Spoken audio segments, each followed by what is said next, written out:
Assalamu alaikum 10th class. I am your mathematics lecturer Ira Mushtaq from the platform of Punjab Group High School Jarawala. Students, hope you are fine and well. Today 24th June 2020 we are going to discuss question number 8 to 11 of exercise 3.1 in this lecture. Students question number 8 है हमारे पास. Find the cost of 8 kilogram of mangoes if 5 kilograms of mangoes cost ₹250. ये short question के हवाले से important question है कि आपने 8 kg मैंगोज की कॉस्ट बताई हुई है, उन्होंने फाइंड आउट करनी है आपने, और 5 kg की उन्होंने बताई हुई है जो कि है ₹250. तो मैंगोज़ पहले हमारे पास 5 kg और उनकी प्राइस है 250. अब मैंगोज़ हैं 8 kg, हमने प्राइस फाइंड आउट करनी है. जो मैंगोज़ की क्वांटिटीज़ हैं उनको एक रेशो में रख लेना है और जो उनकी प्राइस है वो दूसरी रेशो में रख लेना है. हाँ, ऑर्डर इनका इंपॉर्टेंट है. जो 5 kg वाली प्राइस पहले लिखेंगे और जो फाइंड आउट करनी है वो बाद में लिखेंगे. 5 kg को डिवाइड करवाएंगे 8 kg पे तो kg से कैंसिल हो जाएगा, 5/8 रह जाएगा. ये वाली रेशो ये इक्वल आनी चाहिए जो क्वांटिटी रुपीज़ वाली रेशो है उसके. तो ₹250 को जब ₹x पे डिवाइड करवाएंगे तो रुपीज़ से कैंसिल हो जाएगा, बाकी x रह जाएगा. ये वाला x क्रॉस मल्टीप्लिकेशन मेथड से 5 से मल्टीप्लाई होगा और 8 इससे मल्टीप्लाई होगा. तो ये वाला 5 इधर x के साथ मल्टीप्लाई हो रहा है, दूसरी तरफ आके डिवाइड हो जाएगा क्योंकि आपको x की वैल्यू चाहिए, यानी आपको 8 kg मैंगोज़ की प्राइस चाहिए. ये वाला 5 इसके साथ डिवाइड होगा तो 5 5 25, तो यहाँ पे 0 रह जाएगा यानी 50. 8 मल्टीप्लाई बाय 50 उनको मल्टीप्लाई करेंगे 400, यानी 8 kg मैंगोज़ की वैल्यू या प्राइस उसकी आ जाती है ₹400. नेक्स्ट आपके पास क्वेश्चन है if A/B is equal to 7/6 then find the value of. आपने वैल्यू फाइंड आउट करनी है 3A + 5B/7B - 5A. सबसे पहली बात तो ये कि ये जो बेटे ये जो आपको एक रेशो गिवन है इसको आपने इसमें पुट करना है और वैल्यू फाइंड आउट करनी है. तो ये A/B का मतलब होता है A/B और यहाँ पे 7/6 का मतलब है 7/6. यानी कि आपके पास जहाँ जहाँ पे क्वेश्चन में A/B होगा वहाँ पे आप पुट कर दोगे 7/6. इसको अगर आप फ्रैक्शन की फॉर्म में लिखते हैं या रेशो फॉर्म में भी सॉल्व कर सकते हैं. ये है 3A + 5B, ये न्यूमिनेटर में चला जाएगा और 7B - 5A ये डिनोमिनेटर में आ जाएगा. अब यहाँ पे ये A/B नहीं है, ये आपके पास 3A है, ये 7B अलग एक टर्म है. तो आपके पास A/B होना चाहिए. यहाँ पे किसी भी डिनोमिनेटर में B मौजूद नहीं है, यानी इसके साथ भी डिनोमिनेटर में B मौजूद नहीं है, इसके साथ भी. ये जो चारों टर्म्स हैं इनके डिनोमिनेटर्स में B मौजूद नहीं है. तो आपने क्या करना है, डिवाइडिंग न्यूमिनेटर एंड डिनोमिनेटर के न्यूमिनेटर की भी हर एक टर्म को B पे डिवाइड कर देना और डिनोमिनेटर की भी हर एक टर्म को. इसको करवाएंगे B पे डिवाइड तो ये हो जाएगा 3A/B. इसको करवाएंगे तो ये 5B/B हो जाएगा, B से कैंसिल हो जाएगा, ये सिर्फ 5 रह जाएगा. और यहाँ पे A/B की जगह ये वैल्यू पुट कर देंगे 7/6. फिलहाल मैं सिर्फ न्यूमिनेटर को डिस्कस कर रही हूँ, सिर्फ इतने पार्ट को. डिनोमिनेटर को बाद में देखते हैं. A/B की जगह वैल्यू लगाई. अब न्यूमिनेटर को सिर्फ डिस्कस कर रहे हैं. 3 7 21, यहाँ पे 21/6 आ जाएगा.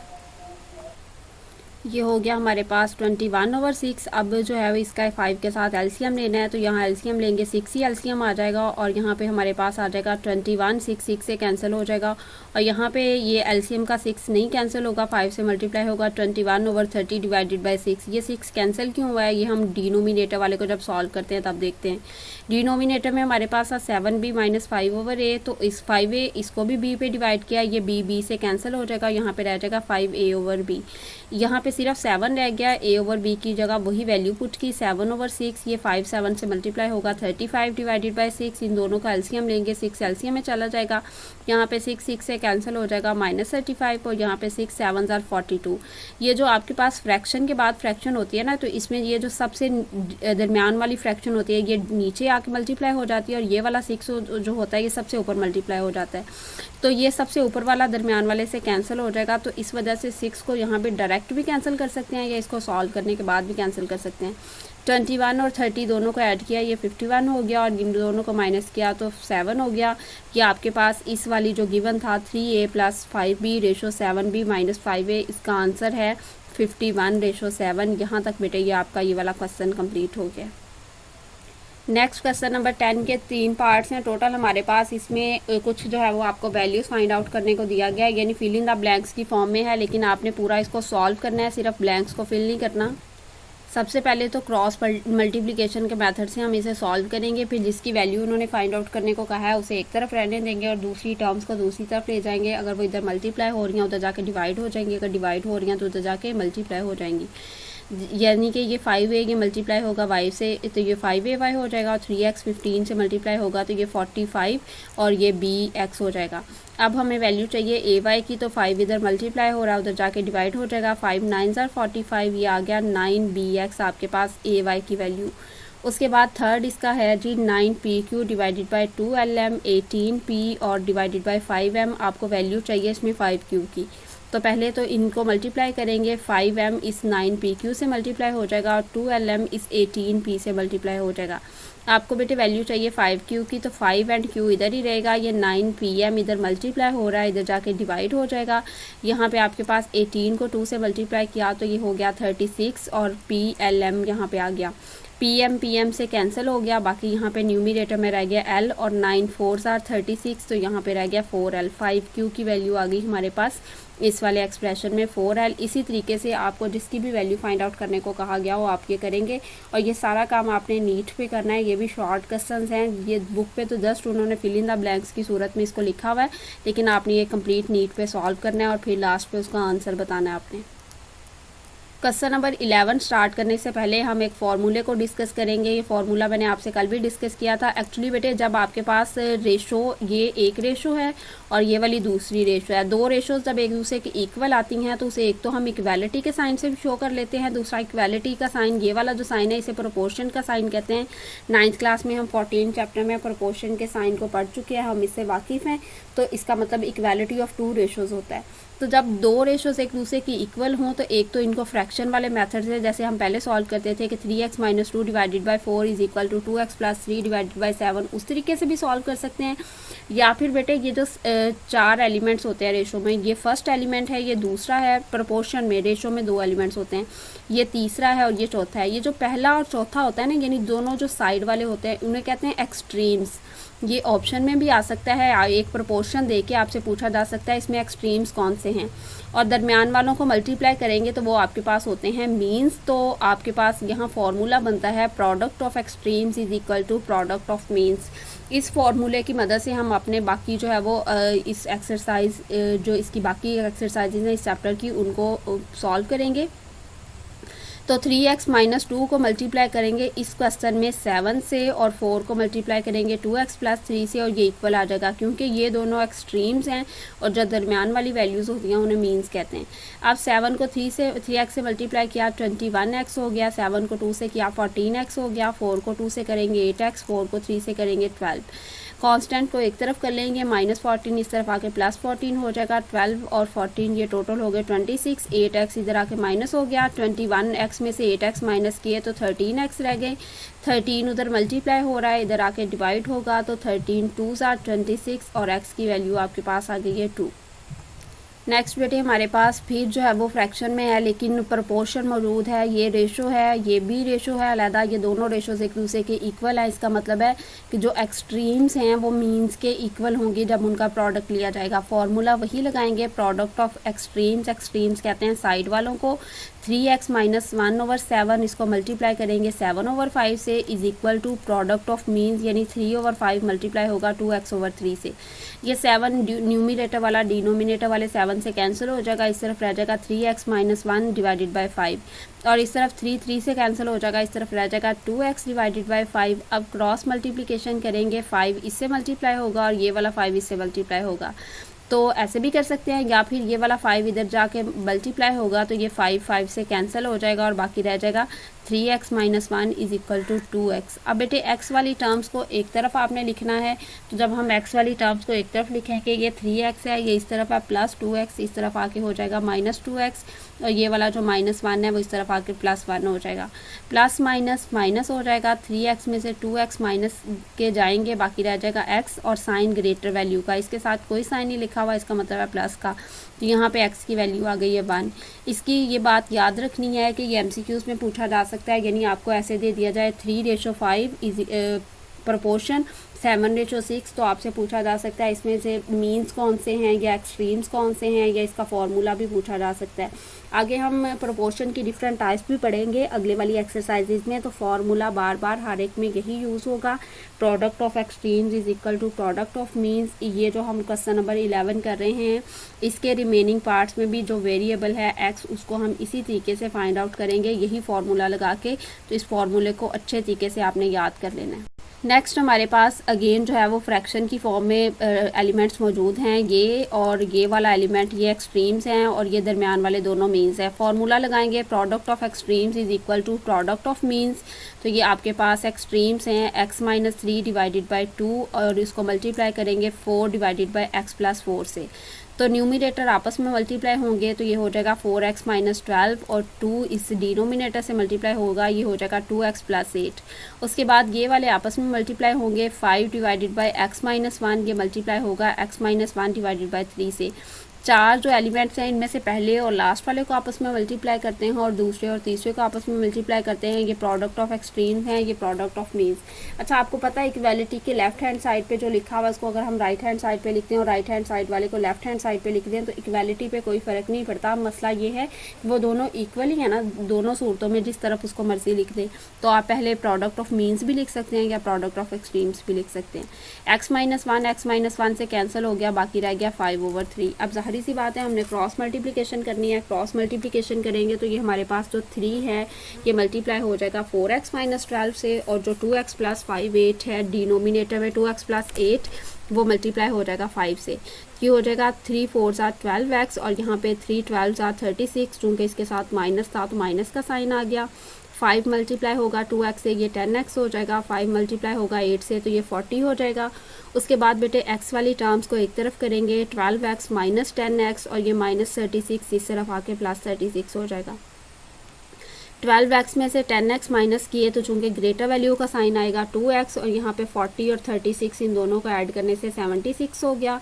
ये 2 इधर मल्टीप्लाई हो रहा है, इधर आके डिवाइड होगा तो इसको कैंसिल कर दें। ये 2 3 सारे 6 होता है और एक आगे चला जाएगा कैरी होके, तो 2 8 16 तो x इज़ इक्वल टू 38। चाहे इसमें फ्रैक्शन है, आपने बिल्कुल उसको पहले वाले तरीके से ही सॉल्व करना है।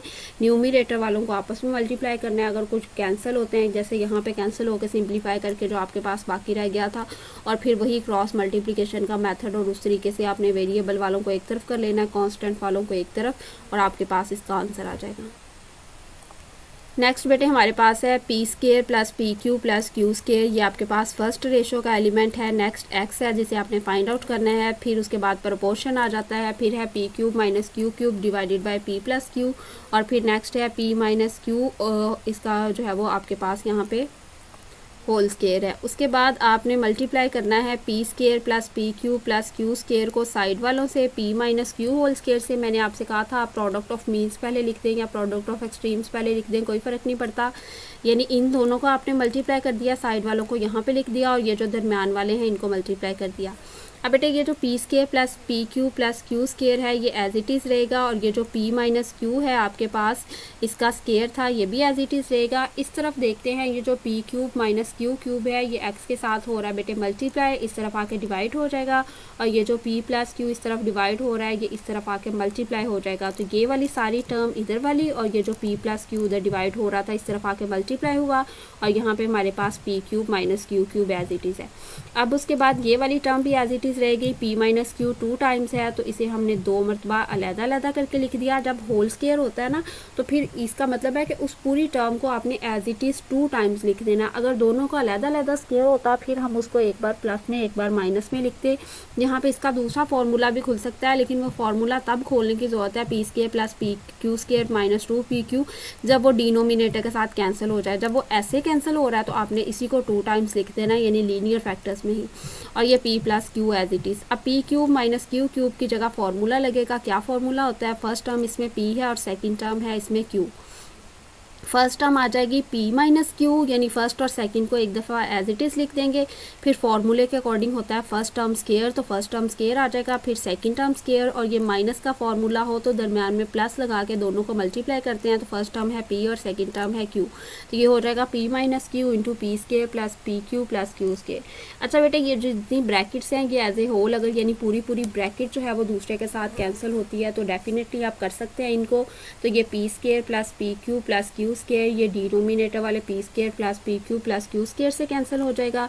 ये जो p माइनस क्यू है ये इस p माइनस क्यू से कैंसिल हो जाएगा। बाकी आपके पास रह गया p minus Q into P plus Q.